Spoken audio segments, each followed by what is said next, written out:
Hello all, hope you're doing well today. On your screen right now is a few revellers in Birmingham celebrating Guy Fawkes Night by firing fireworks at each other and the police, and random passers-by. Looks safe and orderly, doesn't it?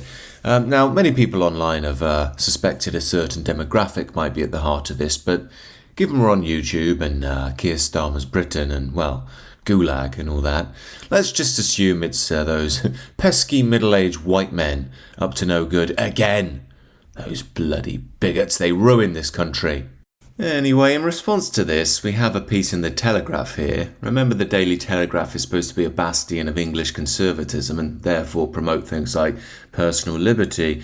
But they have someone here arguing that we need to ban the public sale of fireworks. And I wanted to comment on this because it's a microcosm of a much, much bigger issue we're experiencing, not just in Britain, but across the West right now, which is the actions of an unruly few, in this case, disgusting middle-aged straight white males, again. It leads to these draconian policies which affect the liberty of the whole. However, I think many of us are waking up quite slowly to the harsh realization that the way of life we've enjoyed in the Western world simply isn't replicable. It's not universal. It's not like any Tom, Dick or Tunde can land here 5 minutes ago and integrate themselves completely.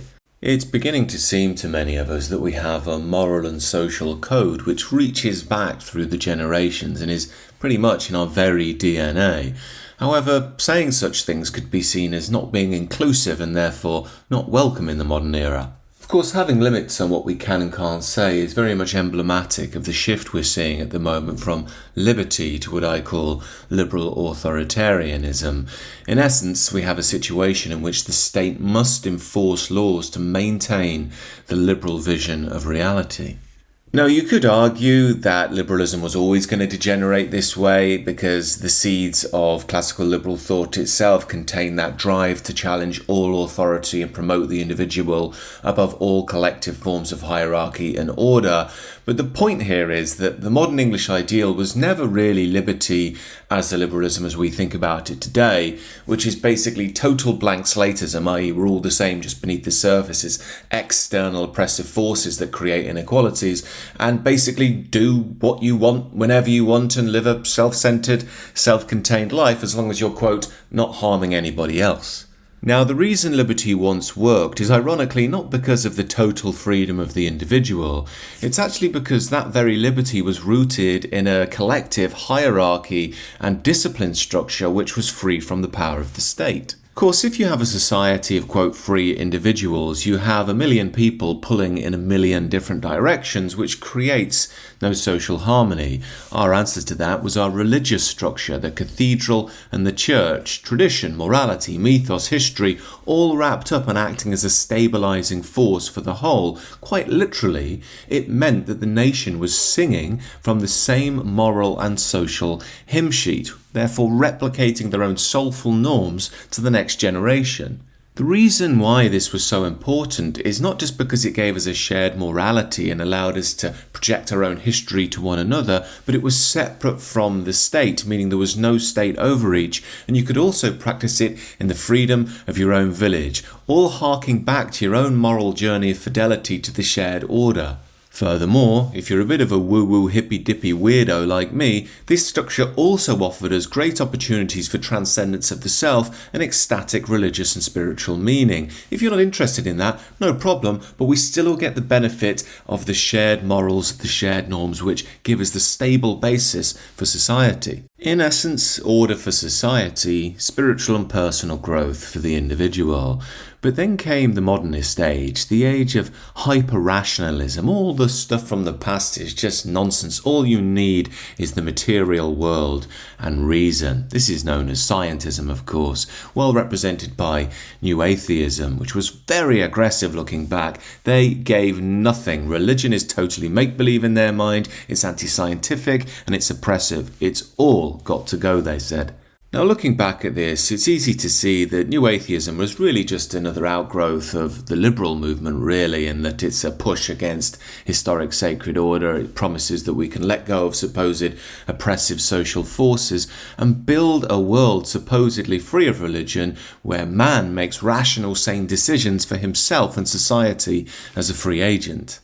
Now, in reality, this movement had started long before the New Atheists. They were just the final hammer blow that popularised it to a new generation. We can chart it back centuries to see the liberal and atheistic turn away from sacred order, which rendered man a purely material being.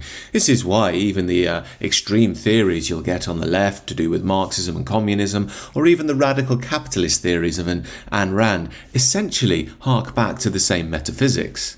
Whether it's Marx, Ayn Rand or Karl Popper, they all may take radically different positions on the political spectrum, but metaphysically they're all stating the same thing. They're atheists who believe human flourishing and freedom can only be found on the material frame through their ideology. In truth, I shouldn't really say such people have a metaphysics because, they're atheist materialists really, whether they're communists, radical capitalists or liberals, such as Karl Popper. The same idea runs through them all. The individual or reason is the ultimate arbiter of human truth and freedom.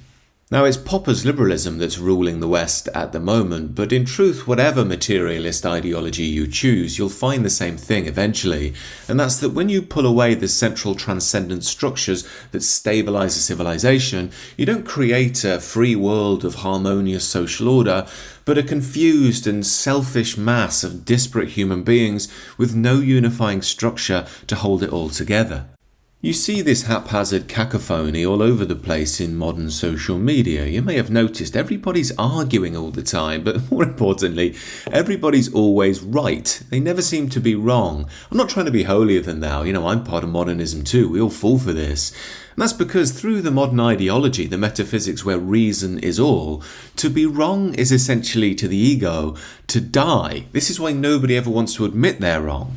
Now, this is bad enough in the West alone, where we've promoted reason and the material above God and collective meaning, but the liberal notion of the total individual went way further than just that. Now, in the liberal zeal to rip down all the old supposedly oppressive structures and prove that at the heart of man is the blank slate individual, that didn't just spread across our own country or our own continent, but around the whole world itself. So essentially it scaled into the belief that no matter what country you're from, no matter your ethnic background, no matter your gender, the only differences are the oppressive forces of old. And if we can remove them, we can prove that everybody is exactly the same beneath superficial differences. Now we can see how this metastasized into the woke madness, but we all know about that, so we don't have to go there. The point that's important for this video is, in accepting this new multicultural mass society, we've ignored two key things. Number one, some groups haven't and never will be atomized like us. This is why many people are worried about Islam. They're still a cohesive whole and think about themselves in that way, a collective versus the atomized Western individual.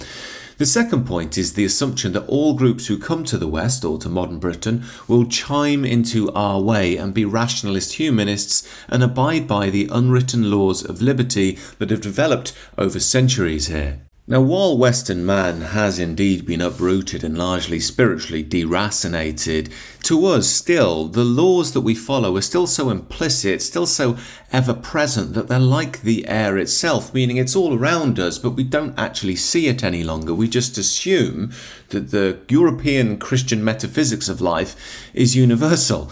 But of course it's not, and even more tragically, many of us are waking up to this and returning back to the church to find our roots, only to find the church itself has fallen to liberalism too. In essence, we've been taking a sledgehammer to the roots of our own tradition and civilization for quite some time now, expecting ourselves to sit happily perched in the tree and not to ever fall out of it.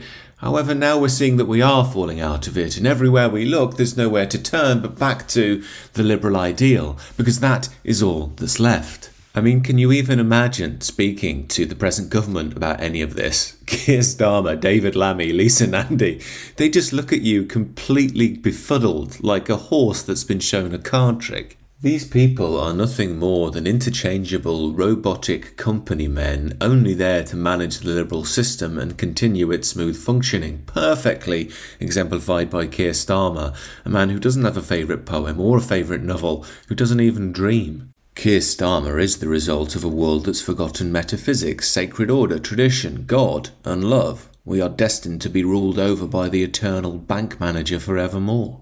And because such people slavishly believe in the ideology of the blank slate, they just cannot face reality and what's really going on in the country, so instead will censor and become tyrannical towards anybody who's critical of the liberal regime. They conceptualise them as being full of hatred. Of course, in doing this, they're subconsciously trying to create a counterfeit morality because they destroyed the traditional metaphysics which built Western civilization. The truth is that Pandora's box has been opened, and we're not going to get that genie back in the lamp at this point.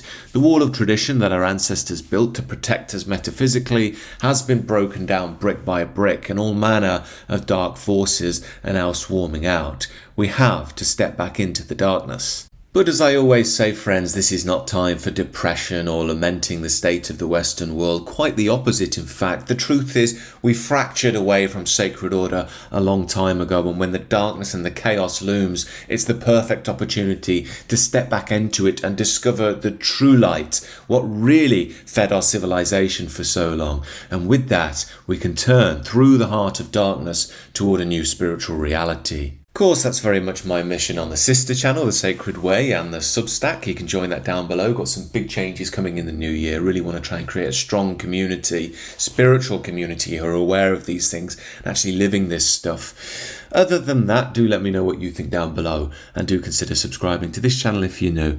Enjoy the rest of your day.